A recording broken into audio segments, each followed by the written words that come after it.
I pushed the door open, my boots scuffing against the familiar wooden floor. "Emily?" I called, my voice rough from weeks of shouting over gunfire, my chest tight with anticipation. Silence. Not even the usual hum of her music. I smiled despite the exhaustion. Valentine's Day. I had imagined this moment 100 times. The flowers, the laugh, her throwing herself into my arms. My stomach tightened, excitement curling over the fatigue. "Emily?" I tried again, stepping further inside. That's when I saw him. Jason. My childhood friend. Sitting too close, laughing, Emily pressed against his shoulder like I had never existed. My throat went dry, my fists clenched before I even realized it. "Hey, I didn't expect you back so soon," Jason said, smirking. What?" My voice cracked. I felt the words catch in my chest. "What's going on here?" Emily's eyes widened and I caught the shift. Guilt? Or panic? I can explain. Explain what? I snapped, my voice louder than I intended. Explain why my own girlfriend is sitting in my living room with my best friend, laughing like I'm invisible? Jason leaned back casually, not a hint of apology. "It's just, I didn't think he'd be back today." His words were too smooth, deliberate, like a dagger twisting. Emily's hand trembled as she reached for me. I didn't mean to cheat on me?" I spat. My heart pounded so loudly I was sure they could hear it over everything else. "Is that it?" "No. Emily's voice faltered. "It's not like that." "Not like that? Then what is it?" Anger burned my chest hotter than the desert sun had burned my neck overseas. "I fight, I bleed, I serve, and this is what I come home to?" Jason chuckled and it sounded venomous. "Man, you really thought she was waiting around for you?" "Honestly," he shook his head, amusement dripping from every word. "You were gone forever." "Forever?" My hands shook. "I was gone for 6 months. 6 months, and you think that's enough to throw away everything we had?" Emily's lips quivered. I didn't know how to tell you." "You didn't know how to tell me?" I repeated, incredulous. "You think hiding it, laughing with him, pretending it's normal, that's telling me?" Jason leaned forward, eyes glinting with some mixture of pride and malice. "Relax, buddy. It's just a girl. She's happy now." I wanted to scream, to hit him, to rip everything apart in my path. But I couldn't. I was too tired, too shocked, too betrayed. "You think this is a joke? You think I'll just come home and smile while you too?" Emily's voice cut through mine, small and trembling. "Stop yelling. Please. Just, don't leave like this." I laughed, bitter and hollow. "Leave? Do you know what I want to do right now? I want to leave and never look back. But I'm trapped here, trapped watching the people I trusted most destroy everything I fought for." Jason shrugged. "Then maybe it's time you realize some things change, man. People change." "Yeah," I said slowly, each word like broken glass. "People do change. Some for better, some for worse. And you," I glared at him, "you changed into someone I never wanted to know." Emily stepped closer, her voice pleading. "Please? I didn't. Don't. Just don't." I shook my head. "I don't even know who you are anymore, Emily. And you, Jason. I thought you were my friend." Jason smirked again, and I wanted to burn the world just to see him feel a fraction of this pain. But for now I just stood there, my chest tight, my heart broken, every memory of love twisting into anger. I turned toward the door, each step heavier than the last. I didn't need to say goodbye. The silence behind me said everything. For the first time in months I felt the sting of being home, really home, and realizing that home no longer existed. I slammed the door behind me, the echo bouncing off the walls like a warning. Emily flinched. Jason didn't even move, just leaned back with that smug grin like he had already won. "I need answers," I said, my voice low, steady but seething. "No excuses. No lies. Just the truth." Emily swallowed hard. I don't know where to start." I took a step closer, every muscle tense. "Start here." "Why, Emily? After everything, why?" She looked away, her fingers twisting together. I felt lonely. You were gone and it was hard." "Lonely?" My laugh was hollow, bitter. "You think 6 months of me serving my country gives you permission to betray me?" Jason snorted. "Relax, man. She's an adult. She made a choice." "Choice?" I spat. "You call this a choice? You call destroying what we had a choice?" My hands shook and I clenched my fists to stop myself from hitting him. "I fought for this life, Emily. I risked everything. And you?" Her voice cracked. "I didn't plan it. Just happened. We didn't mean." "Didn't mean?" I interrupted sharply. Every laugh, every touch, every secret glance. You think that doesn't count? Jason leaned forward, eyes glinting. Come on. You were gone. She's happy. That's all that matters. I slammed my hand against the counter. That's not all that matters. You don't get it. None of you get it. I come home, I trust you, I expect honesty, and this betrayal. My voice broke and I swallowed down the lump in my throat. How could you? Emily's eyes filled with tears. I'm sorry. I never wanted to hurt you. I laughed, bitter and sharp. Sorry? Sorry doesn't fix the nights I spent thinking of you, the letters I wrote that never reached you because I believed in us. The sound of the front door opening startled me. Linda, Emily's mother, stepped in with her usual smile. Oh, you're back. We didn't hear you arrive. Emily, isn't it wonderful to see him? I froze, every nerve screaming. Linda, now's not the time. She tilted her head, oblivious. Not the time? It's Valentine's Day. Don't tell me there's trouble already. Trouble? I hissed. Do you see her? Do you see him? My hand jerked toward Jason and Emily. This is the trouble. This is what I'm talking about. Linda blinked, confusion knitting her brows. I don't understand. You mean? Yes, that. Right there. I pointed, feeling the heat of rage burn through me. My girlfriend, the woman I trusted, sitting with my best friend while I'm serving my country, putting my life on the line. And you just stand there? Emily flinched. Mom, please. Linda's voice softened. Emily, I had no idea. I thought you two were. Thought? That's it. I barked. You all just thought it was okay to ignore what mattered to me? Jason's grin faltered for the first time. Look, man, it's not like I wanted to hurt you. Not like you wanted to hurt me? I repeated, voice trembling with fury. You both destroyed me while I was out there, Jason. And now you act innocent. Emily's tears rolled down her cheeks. I'm so sorry. I didn't know how to handle it. I took a step back, my head spinning. Handle it? You call this handling it? This is betrayal. This is humiliation. I walk into my own house and see my world shattered. Linda reached out, hesitant. Maybe you need to sit, talk it through? Talk it through? I yelled, my voice echoing in the living room. I don't need to talk through betrayal. I don't need lectures about emotions or feelings. I need honesty, and I got lies, sneers, and excuses. Jason's jaw tightened. You think I wanted this? You think anyone wanted this? I shook my head, laughter dry and hollow. No one wants it, Jason. That's the point. People make choices, and you both chose to destroy me. Every moment you laughed together, every glance you shared, it was a choice. And I remember it. Every second. Emily whispered, please, don't leave like this. I stared at her, and for a second, my chest ached from the memory of what we had. Leave? You think this is about leaving? No, Emily. This is about realizing everything I thought I knew was a lie. This is about me waking up and seeing the truth. And the truth is, I don't know who you are anymore. Jason swallowed. You really think you're the only one hurting? I shook my head, feeling the rage and the hurt merge into something sharp, cold. I don't care about your hurt, Jason. I care about mine.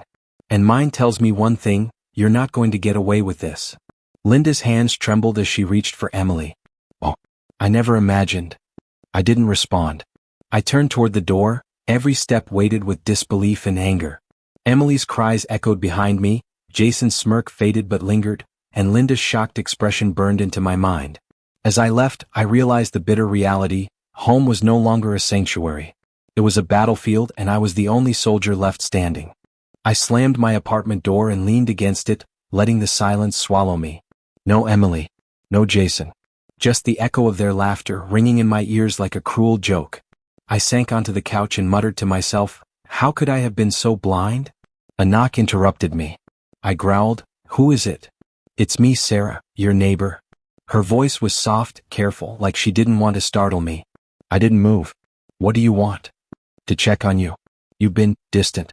You came back from deployment and...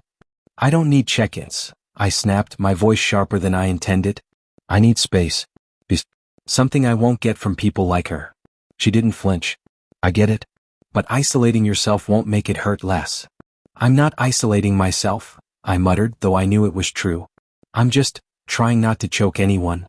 Sarah crouched slightly, leveling her eyes with mine. I've seen what betrayal does. And I've seen people like you, carrying it like a war inside themselves. It eats you if you let it. I scoffed. Yeah, well, you haven't seen what it feels like to come home to fight for your life and find everything you loved replaced by lies. I may not know your exact pain, she said calmly, but I know grief, anger, and betrayal. I can listen if you want someone who doesn't judge. I looked away, staring at the floor. Memories flashed, Emily's laugh, our shared dinners, her hand in mine as I left for deployment. My chest tightened, and I felt the old ache of longing mix with the new burn of rage.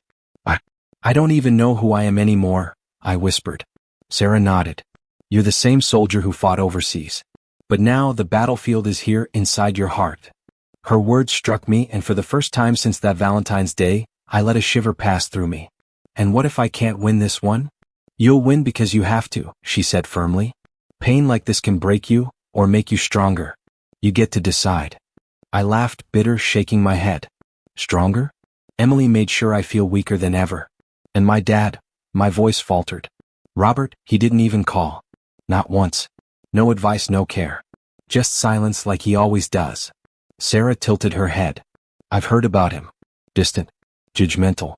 But you're not him. You're allowed to feel this, to rage, to grieve. I feel like a fool, I said, voice low. 6 months away, trusting everyone, thinking love could survive anything. And now it's gone. Then maybe it's time to let go of what's gone and focus on what you can control, she said. You can't undo the past, but you can shape the future. I looked up at her, and for the first time I saw someone who actually understood. And you? Why do you care? She smiled softly. Because I see someone who deserves better than what's been handed to him. And maybe I see someone who just needs a friend. I shook my head, trying to hold back the emotion. Friend, right now I can barely trust anyone. Trust is earned, she said. Start with yourself. You survived the military, right? You can survive this too. And when you're ready, I'll be here. No judgment, no pressure. Just someone who listens. I stared at her, the first real connection since my return. Maybe it was enough for now. The next day my father called. Robert. His voice cold, measured. So, you're home. How's that working out for you? I clenched the phone. Home? Home is a lie, Dad. You know it. I come back to betrayal, to people I trusted, and you sound like nothing happened. You sound dramatic, he said, as if 6 months in combat had no weight. Life doesn't wait for anyone. Grow up. Move on. I slammed the phone down, feeling the sting of his judgment sharpen my anger. Move on? Easy for him to say when he never risked a damn thing, I muttered to myself. Sarah's words came back to me. Pain can break you, or make you stronger. I clenched my fists, feeling a spark inside. Maybe she was right. Maybe it was time I stopped being the victim. I walked to the window, staring at the city lights. Each one felt like a challenge, a reminder that the world kept moving, indifferent to my pain. And if the world didn't care, then I would. I had to. You're not alone, I whispered, more to myself than to anyone else. Not anymore. Sarah's presence lingered in my thoughts, a small but persistent reminder that not everyone I trusted would betray me. And maybe that was enough to start rebuilding brick by brick the person I used to be, or the one I was becoming. I took a deep breath, feeling the first hint of determination in weeks. Emily, Jason, my father, they had all underestimated me. And soon I would show them just how wrong they were. I met Sarah at the small cafe near my apartment, nursing a black coffee and staring out the window. I don't even know if I can do this, I admitted, voice low. I'm so angry I can barely think straight. Sarah leaned forward, her expression calm. Do what? Take control. Stop letting them, Emily, Jason, get away with it. I need to make things right. She raised an eyebrow. Right? Or satisfying? I glared at her. Both. They humiliated me. They made me feel powerless. I want them to know what it feels like to lose someone who mattered. To see me rise while they crumble. Sarah sipped her tea slowly. Revenge is a dangerous road. Are you sure you can handle it without losing yourself? I clenched my fists, feeling a surge of fire. I don't care if it's dangerous. I've survived worse. I need to start somewhere, small, subtle. Make them feel what I felt. She studied me, then nodded. Then plan wisely. Start small, test your limits, and keep your conscience in check. I smiled grimly. Exactly what I was thinking. The next day I ran into Tom, a coworker who lived in the building next door. Hey man, how's it feel being back? He asked, cheerful. I forced a casual grin. Exhausted, but glad to be home. Listen, you know Emily and Jason, right? Tom nodded. Yeah, why? I need a favor, I said, lowering my voice. Nothing illegal. Just watch them for me. Subtle stuff. Nothing obvious. He hesitated. You mean, spy on them? I shrugged. Call it observation. Just notice things. Patterns, habits. I'm trying to understand how they tick. Tom nodded slowly. All right. I guess I can do that. For you. Later, alone in my apartment, I started listing ways to take back control. I wrote down small acts, socially embarrassing Emily in subtle ways, highlighting Jason's incompetence at work, creating situations where they'd falter without suspecting me. Each line on the page made my chest tighten with excitement. I looked at my reflection in the mirror, clenched jaw, eyes burning. You think you broke me, huh? Watch how I rebuild. The next morning, I ran into Emily in the lobby. She smiled, careless, like nothing had happened. Hey, fancy seeing you here, she said, flipping her hair. I forced a polite nod. Morning, Emily. She raised an eyebrow. You're quiet. Mood ruined? I smiled coldly. I'm focused. You should try it sometime. Her smirk faltered for a moment. Focused? On what? Life, I said simply, turning away. Her puzzled expression stayed with me as I walked to the elevator. That confusion, she didn't understand me anymore. She had underestimated how much I had changed. Sarah called that evening. How's the planning going? Good, I admitted. I'm starting small. Nothing illegal. Just subtle moves to unsettle them. For example, I've noticed Jason brags about projects at work. I have some ideas to test his competence. Her voice softened. Just remember why you're doing this. Don't let it consume you completely. I leaned back, a grin curling on my lips. I won't. I'm careful. But seeing them slip even slightly will be satisfying. And Emily, she's arrogant, careless. That makes her perfect for subtle lessons. Sarah sighed. You've changed. This isn't just about anger anymore. You're strategizing. Calculating. That's exactly it, I said. I'm not just angry. I'm reclaiming my life. Every small move reminds me I'm not powerless. She hesitated. And what about your heart? Revenge doesn't fix betrayal. It doesn't heal pain. I shook my head. Maybe. But it gives me control. And right now, control is everything. I can't undo what they did, but I can make sure they understand the consequences of their actions. She was silent for a moment. Then, you're not alone. I'll help you. Just promise me you won't let this turn you into someone you hate. I promise, I said, but even as I said it, a small part of me acknowledged the thrill running through my veins. The seed of revenge had been planted, and it was growing fast. That night, I sat by my window looking down at the street below. Thoughts of Jason, Emily, and all their careless arrogance played through my mind. Each memory stoked a fire, sharpening my focus. Every smile he gave, every careless word she uttered, I cataloged it, storing it for the perfect moment. I whispered to myself, voice low but fierce, this isn't about hatred. It's about justice, and I'll make sure they feel every ounce of what they took from me. And with that, I knew the first steps were set. The game had begun. Subtle, calculated, unstoppable. I stopped walking when I heard my name. Jason's voice drifted from inside the bar, loud, careless, soaked in confidence. Man, it's hilarious, he said, laughing. The guy was gone forever. What did he expect? That she'd wait like some loyal dog? Another voice laughed. Did he even know? Jason scoffed. Not a clue.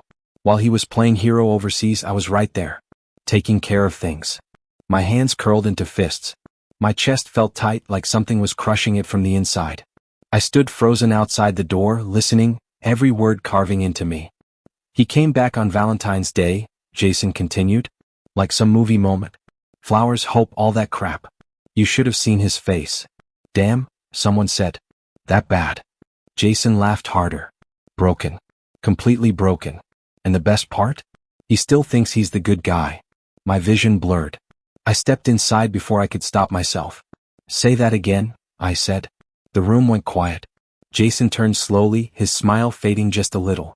Well, look who it is. I walked closer, my voice calm but sharp. Say it again. Every word. He leaned back, pretending to relax. Relax, man. We were just talking. About me, I said. About my life. About what you stole. Jason shrugged. Stole? Nobody stole anything. She chose me. I laughed, low and bitter. You really believe that? He smirked. I know that. I leaned in, my voice dropping. You waited until I was gone. You waited until I couldn't defend myself. That's not winning. That's hiding. His jaw tightened. Careful. Careful. I echoed. You mocked my absence like it was weakness. You mocked the nights I slept in dirt, the days I didn't know if I'd make it home. He rolled his eyes. You act like you're special because you wore a uniform.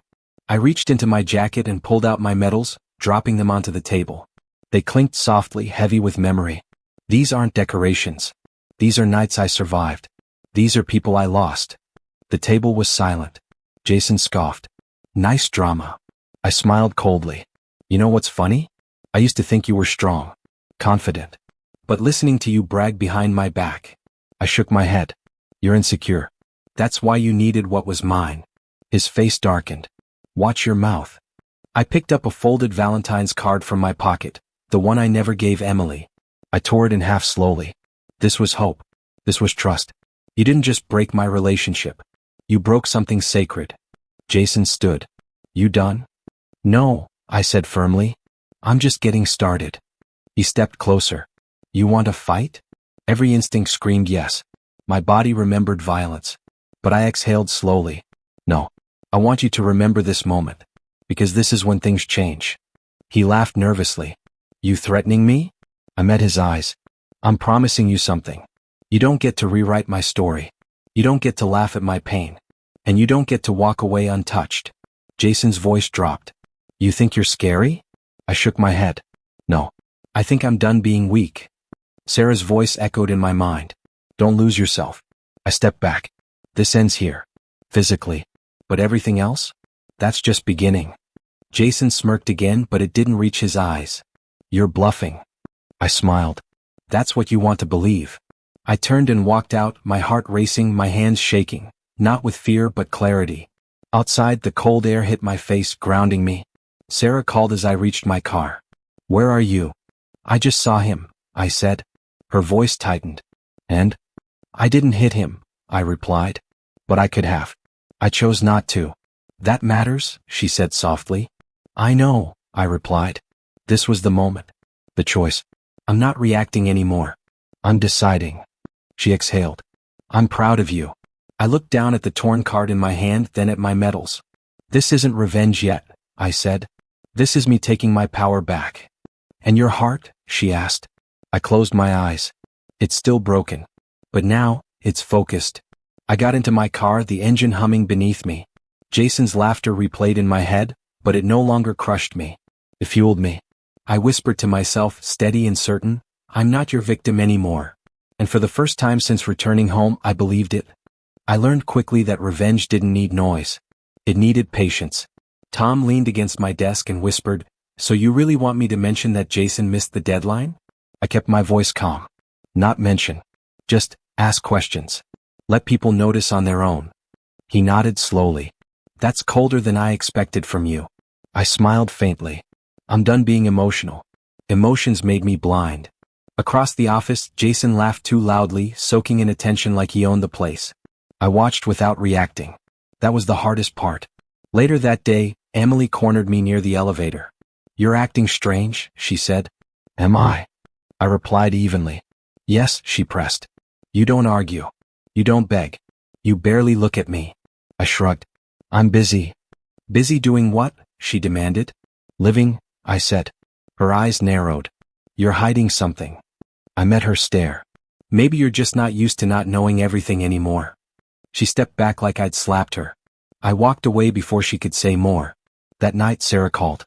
Tom told me Jason's supervisor started asking questions. I exhaled slowly. Good. I didn't push. I just removed the cover. She hesitated.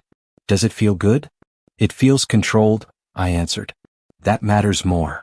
At a small gathering 2 days later, I joined a group of co-workers Jason usually dominated. Hey, one of them said, didn't Jason promise to handle the client report? I tilted my head. I thought he did. But I heard it was incomplete. Another co-worker frowned. Seriously? I lifted my hands. Could be a misunderstanding. Jason's always confident. Confidence. That word spread like a quiet joke. Jason pulled me aside later, jaw tight. What are you doing?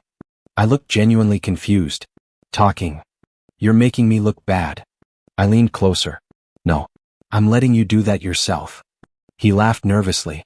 You think people believe you? I smiled. I don't need them to believe me. I just need them to notice patterns. He stormed off. I felt nothing but focus.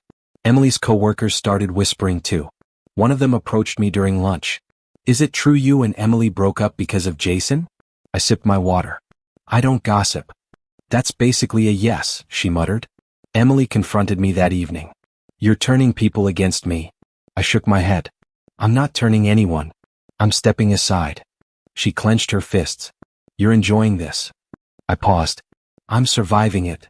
Her voice softened, almost desperate. You've changed. Yes, I said simply. Sarah met me later, eyes searching my face. You're good at this, she said quietly. That scares you, I replied. It does, she admitted. Because I don't want you to lose yourself. I leaned back. I'm not losing myself. I'm refining myself. She sighed. Just remember, silence can be louder than cruelty. I know, I said. That's why I'm quiet. The next morning, Jason's name was missing from an important meeting list. He stared at the screen like it betrayed him. He caught me watching. This is your doing. I shook my head. You're giving me too much credit. His voice dropped. You planned this. I met his glare. I planned to stop protecting you. Emily watched us from across the room, suspicion etched into her face. She finally understood something was wrong. Sarah texted me later, Are you okay? I replied, I'm steady. That was the truth. I wasn't angry. I wasn't smiling. I was balanced. That night, alone, I whispered to myself, this is just the opening move. And for the first time, the game felt entirely in my hands. I watched from the corner of the office as Jason's arrogance began to crumble, piece by piece. Jason, his supervisor said sharply, how did this report get sent out incomplete? This isn't acceptable. He opened his mouth, closed it, and muttered something I couldn't catch. I sipped my coffee, leaning back in my chair. Satisfaction bubbled quietly inside me, muted but real. He had built his confidence on others' ignorance, and now the cracks were showing.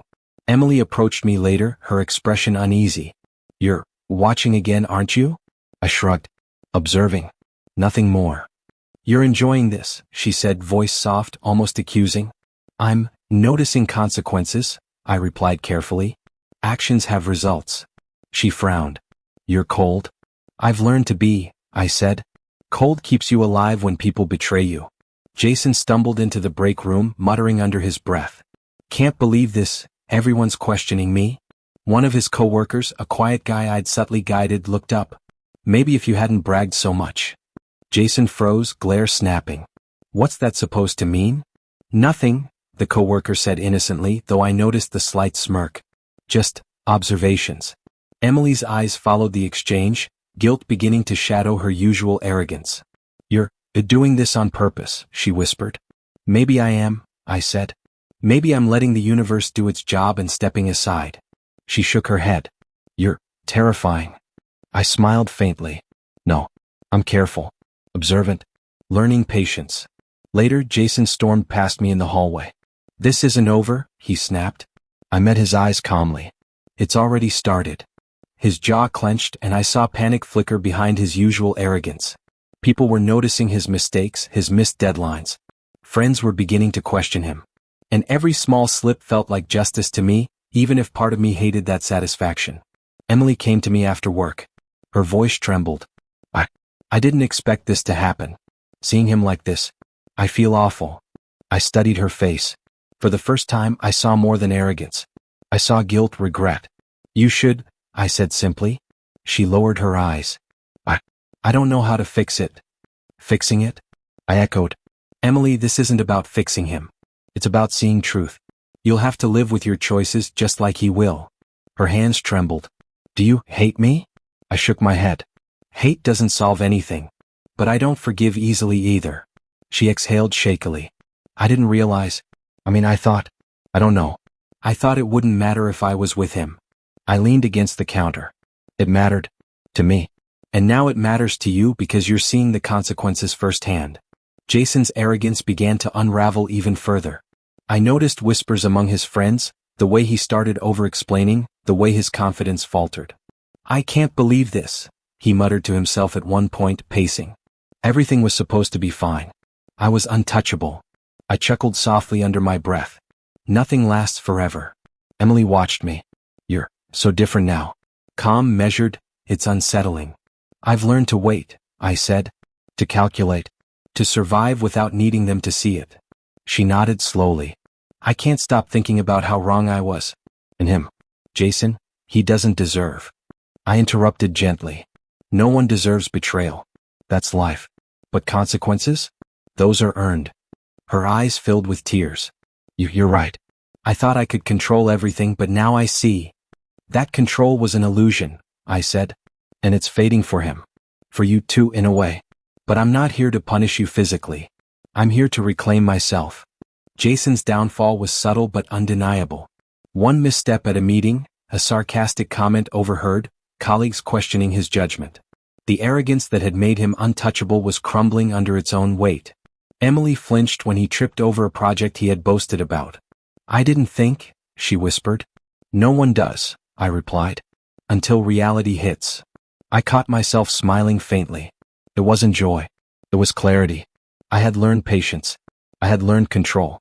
And I had learned that sometimes justice arrives slowly. Sarah called later that night. Are you okay? I am, I said. Watching them falter, it's not hatred. It's perspective. I've grown.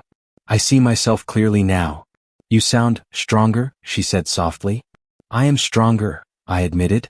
Not because I struck first, but because I waited. Because I observed. Because I didn't let my anger blind me. And Emily? She asked. Emily's learning guilt, I said. She's human now. Vulnerable. Not perfect. And that's enough for now.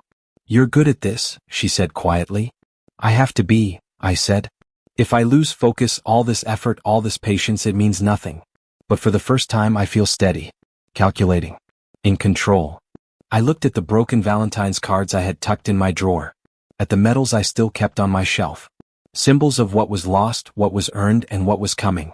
I whispered to myself, this is just the beginning. But the pieces are moving. Jason's arrogance had been dismantled. Emily's guilt had surfaced. And I was no longer the one who would suffer. I was becoming someone they could never underestimate. I stepped into the apartment, my presence deliberate, calm. Emily froze mid-step, eyes wide. Jason tensed, the arrogance that had always defined him flickering into unease. I think it's time we talked, I said, voice steady. Emily's lips trembled. I can explain. Explain? I repeated, letting the word linger. Explain 6 months of lies? Explain every stolen laugh, every hidden glance, every night you made me feel invisible while I was serving my country? Jason crossed his arms. Look man, we didn't plan to. You didn't plan? I cut him off. Bragging about my absence, taking everything that wasn't yours, mocking me behind my back. What part of that was accidental? Emily's hands shook. I was lonely. I didn't think. I trusted you, I said, voice breaking slightly but controlled. I wrote you letters, counted days, imagined moments, and you erased all of it. Her eyes filled with tears. I'm sorry. Please. I never meant. I shook my head. Don't. Stop. I'm not the man I was. The one who begged, who cried over your choices, that man is gone. Jason's voice lowered, shaky. You think this is over? I leaned forward, calm but piercing. Over? No. This is the reckoning. You thought I'd come back weak, naive. You thought I'd forgive, forget, or crumble. Emily whispered, I can't lose you like this. Please, I'll do anything. Anything. I echoed, my tone cold, unyielding. Do you know what I would have done for you? Stood in the rain, ignored fear, fought battles. For you? And you betrayed that, and you expect anything now. Jason looked between us, confusion and fear replacing his usual smirk. You're different. I am, I said. I've grown. I've survived betrayal, humiliation, and silence. And I've learned something important. I paused, letting it sink in. You cannot break me. Not emotionally, not socially, not mentally. You already tried. You already failed. Emily's tears streamed freely now. I was wrong. I see it now. Please, forgive me. I shook my head slowly. Forgiveness is not mine to give. Not anymore. I don't need closure from you. I need closure from myself. Jason swallowed. You're stronger than I thought. I underestimated you. You underestimated life, I said simply. You thought arrogance and manipulation could replace honesty. But look around. Friends doubt you, colleagues question you, and even she, I gestured toward Emily, is learning what real guilt feels like. Emily's shoulders slumped. I do feel it. Every single day. Good, I said quietly. Because guilt is real. Pain is real.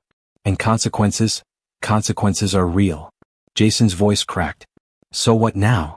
I reached into my pocket and pulled out the torn Valentine's cards I had kept all these months.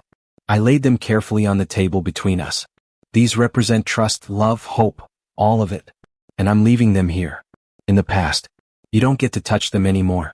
You don't get to touch me anymore. Emily reached for a card. Please? I raised my hand gently but firmly. No. This is my closure. My choice. You can't have it back. And neither can Jason. He opened his mouth, then shut it again. I could see the realization in his eyes. Pride doesn't protect you from consequence. Arrogance doesn't shield you from karma. I turned to the window, taking a deep breath. I came back home expecting love, loyalty, familiarity, and I found betrayal. But I also found strength. I found patience. I found clarity. Emily whispered, I don't even recognize you. You don't? I said calmly. I'm not the man you broke. I'm someone new. Someone stronger. Someone who doesn't need your apologies to stand tall. Jason's voice dropped further. You're untouchable now. Not untouchable, I corrected. Aware. Prepared. Focused. And done being anyone's victim. Emily's lips quivered. I wish I could change the past. I shook my head. The past is a lesson, not a destination. I take nothing physically from you because I already own what matters. My mind, my heart, my dignity. You lost that privilege when you betrayed me. A silence settled in the room, thick and heavy. I could hear my own heartbeat, steady, controlled. I had waited for this moment. I had imagined it countless times. And now it was real. I bent down, picked up the Valentine's cards, and dropped them into a small box I had kept for old memories. This is done. All of it. Every lie, every broken promise, every scar you tried to leave, it stays here where it belongs. Emily's sobs filled the apartment. Jason's mouth opened and closed like he was searching for words that wouldn't come. I took a final look at them both. Remember this moment. Not because I humiliated you. Not because I smiled while you suffered. But because I survived. I grew. And I walked away. That's your lesson. I turned toward the door. My hand lingered on the handle. Goodbye, Emily. Goodbye, Jason. This chapter ends now. And I start my own, stronger, smarter, free. I walked out slowly, leaving the apartment, leaving the past, leaving every shard of betrayal behind me. Outside the air was crisp. I breathed it in deeply, steadying myself.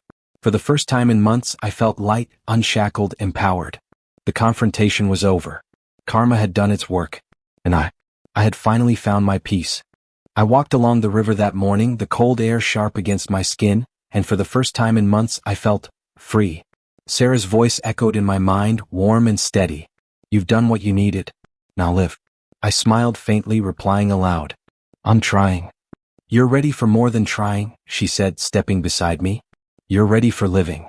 I glanced at her, grateful. It's strange, peace doesn't feel like silence. Feels like control. Like knowing I can survive anything, even betrayal. Sarah nodded. You've learned the hardest lessons. About trust, about pain, about yourself. And you've grown stronger. I used to think revenge would fill the emptiness, I admitted. But it didn't. It was necessary, sure. But empty. Her gaze softened. Because it was about them, not you. Now you can focus on yourself. I clenched my fists, letting the tension in my body ease. I don't need them anymore. Jason, Emily, they taught me to value myself even if the lesson was harsh. Sarah laughed lightly.